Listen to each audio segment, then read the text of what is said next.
CRC का ये project हमने बुक किया था इन 2024।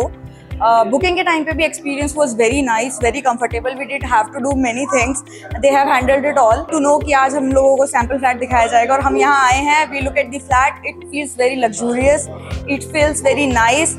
जो लॉबी है, जो फ्लैट्स का स्ट्रक्चर है, जो कंस्ट्रक्शन क्वालिटी है, everything feels super luxurious and super nice. क्या होता है जब आप एक घर में जाते हैं तो सबसे पहला जो हमारा पॉइंट ऑफ अट्रैक्शन होता है किसी भी चीज़ का, वो होती है उसकी एंट्रेंस, कि हम कैसे एंटर कर रहे हैं उसमें, how it feels. So it feels very good. Lobby का जो स्ट्रक्चर है, लॉबी का जो फील है, that gives you a different kind of a satisfaction आपको देता है वो। It gives you a very nice satisfaction कि हाँ, आप एक ऐसे प्रोजेक्ट में, एक ऐसी जगह पे जा रहे हो which can like welcoming you in a different way, in a very luxurious way. So it feels very nice.